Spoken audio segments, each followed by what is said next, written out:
What is happening, y'all? Cowboy here, and as you can probably guess by looking at the bayonet, this is my gunner build. Now, gunner is a very interesting playstyle in Code Vein in the sense that you don't do as much outright nuke damage as, say, a mage, but you have a lot more mobility and you're able to weave in and out of combat a lot more effectively. Now, for this build, we have looked to maximize the potential of our shots as much as possible. As you can see, our regulars are doing 1179, while charge shot is doing 2161. But when we pull in all of the power,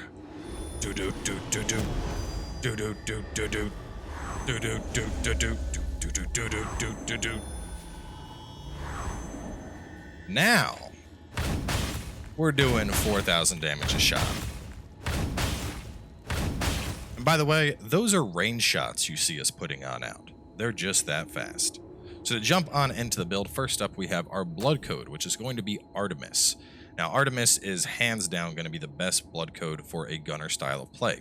This is because the shots from your gun are actually going to be scaling off of willpower, but we still want a healthy amount of dexterity to give us decent physical attacks with our bayonet. By comparison, looking at some other choices here, Heimdall, we take a big sacrifice to our willpower in exchange for more dex, and that would be good if you're going to do a more slash bayonet focused style of play. But you can also see that our Iker is going to drop down to 16, whereas Artemis has us at a base of 30, giving us a nice healthy amount of Iker for all of our shots. Hunter is another decent choice to work with early on, but as you can see, the dex is going to suffer a little bit here, and as such, our damage is going to go down. Moving on from there into our weapon choices, the top bayonet, without question, is going to be Brodeia. Now, this is Mia's bayonet. If you're on New Game Plus, I'd actually recommend running 2 of these. You're going to want to have one bayonet that has Devour on it, and you're going to want to have one bayonet that has Fortification. Now, one thing that's important to note here is you'll see my Brodeia has quick mobility and Devour, while my black bayonet has normal mobility and Fortification. And that's because this style of play is very much going to be a burn and conserve, if you've ever heard that term from MMOs. The basic gist here is we're going to get our buffs up, get our Iker, and blast out a ton of damage via the black bayonet, and then we're going to have a conserve phase where we build back up our Iker using the Brodeia by dodging and Devour draining off of enemies. To help along with that drain, of course, we are going to be running a Devour augmented Veil.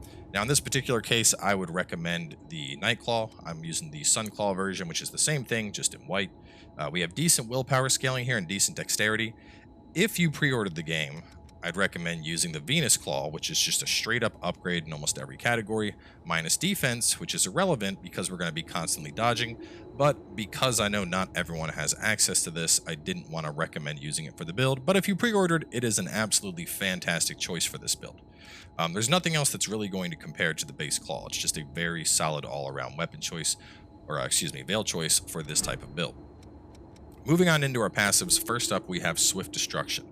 This is going to give us a rather beefy DPS increase, and you're not actually going to see it on the damage sheet, but just to show it real fast here, if I was to do a base non-charge shot, you can see I'm hitting 1179. If I take that off, you can see I'm hitting 1071. So almost 100 damage increase. In a similar fashion, you're also going to want Bayonet Mastery. If I take Bayonet Mastery off, you can see I'm down to 982, whereas with it on, I was at 1179. Both of these are going to impact the potential of your shot damage. Moving on from there, we are running with the passive that is unique to the Artemis tree, Blood Grab. Now, Blood Grab is just going to allow us to pull Iker on in when we dodge an enemy's attack, and that is going to help greatly during our conservation phase, where basically we're going to be quickly dodging enemies, getting in attacks via drain, and then dodging back out. It'll allow us to just fill up our Iker that much more quickly. Now, I've seen some people recommend using something like this in a mage build. Because a mage build, you're mainly going to be dumping out all of your Iker at once. I don't find it all that useful. Whereas with this build, you could use it to get on in, get 2 or 3 Iker, get back out, and take a shot, and then continue your burn phase. Lastly, we're going to have Tirelessness. Similar to the strength build, this is also going to be a fantastic passive here because we are going to be moving a lot and doing a lot of dodging, a lot of get in, get out type play, and to that extent, Tirelessness is an invaluable passive. Moving on into the skills, as you can see, it's essentially Buff City. So this is a very, very discrete set of skills we've pulled from a bunch of different blood codes here. But you're going to want to start things off with Gift Extension. This is going to increase the duration of all of your buffs. After you put up Gift Extension, we're going to put up Cleansing Light, which allow a portion of the damage we take to heal automatically. We're going to want Time Crunch. This is going to speed up your charge shots to basically be the same time as a normal shot. We're going to want Hunting Feast, which will allow us to drain in even faster. We're going to want Overdrive, which is going to be a big attack damage increase that goes up as long as we don't take damage. And then we're going to want Ranged Impact, which will also increase the damage of our shots. The very last thing we're going to have on is Blood Sacrifice, which is pretty straightforward. We're going to be spending our own HP to gain Ichor, and this has excellent synergy with Cleansing Light because we're going to want to spam that to both get our Ichor up so that we can get shots as well as maintain all of our buffs. Now you could actually run a Blood Sacrifice Cleansing Light type combo for a mage build as well, but with the mage build, because you're nuking out so much Ichor at once, and with this build, it's very much an in and out style play, I find it a lot more useful here versus in a mage build where I'm going to have to continually use Blood Sacrifice to get all of my Ichor back, and it's just a lot of downtime for that style of play. So the basic gist here to start a fight is you're going to want to put up your buff extension, you're going to want to put up your heal from taking damage, you're going to want to get up that, get some more Ichor, get up that, get some Ichor, get up that, get up that, and then you're set. From here, you're all set. You could go in at this point immediately with Mia's and start getting some drain. Or you could, pre-buff up similar to the before a boss fight to get your Ichor count up nice and hefty. And then right when you're about half, we'll top on off. And then from there, while all your buffs are still active, that is when your nuke phase begins, which is where you're doing the 4,000 damage per shot. Now you can still get shots out with Mia. As you can see, we're doing 3,600, which definitely isn't anything to scoff at. And I think a big part of this is going to be what playstyle you prefer. Using the Mias with Devour, we have the quick dodges, whereas using the Black Bayonet, we have a normal dodge. But the reason I like Mia's Bayonet so much for Drain is the moveset. Showing the Black Bayonet here, as you can see, it's a 3-hit slash, and then the 4th is a forward slash, whereas Mia's is more of an evasive playstyle. We have that backup, and if you want, you can chain that backup with a right bumper light attack to just keep the aggression on.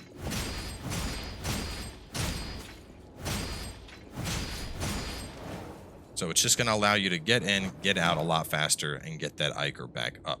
Now you can see a lot of our buffs are slowly starting to wear off, and that is exactly why I mentioned this build is going to have a burn and conserve style of play. You can make this a lot more just in your target's face, constantly hitting them, if you want to focus usage on the Mia Bayonet. But if you're going to play windows where you sit back and nuke, you're going to want to have a Bayonet that has fortification on it, just to increase the damage of that so your shots are hitting that much harder. So let's jump on in and show you what this thing can do down in the depths.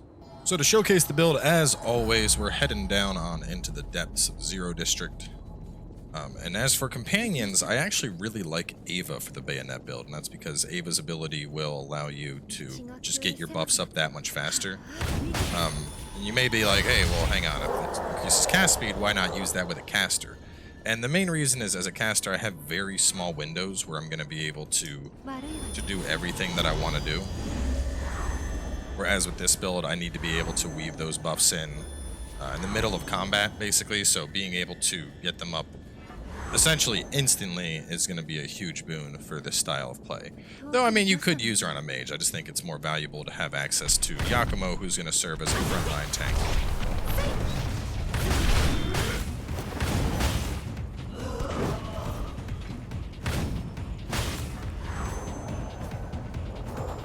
As you can see, our damage is just silly. We're able to pretty much just nuke stuff instantly.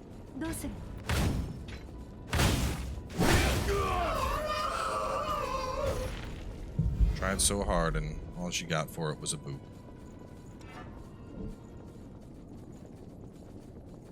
Now, you don't need to have all of these buffs maintained at, constantly. In general, I think it's worth putting all of them up before a boss fight. But other than that, you can get by perfectly fine not having to keep everything up at the same time.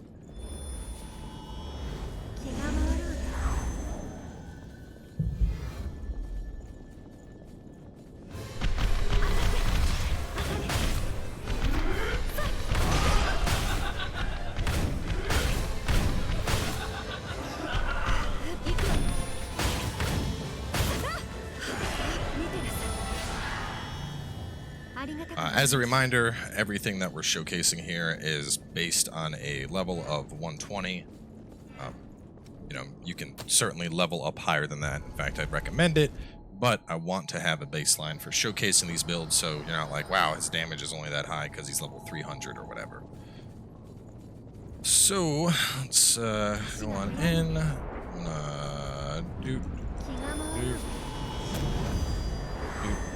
And you can see the difference in the cast speed not having her buff available to me.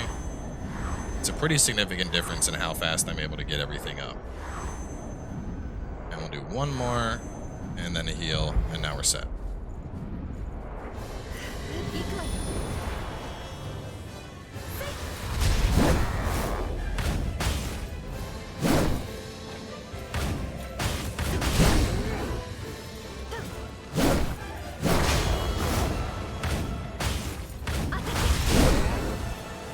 You love poking me right when I'm getting ready to do my cast, don't you?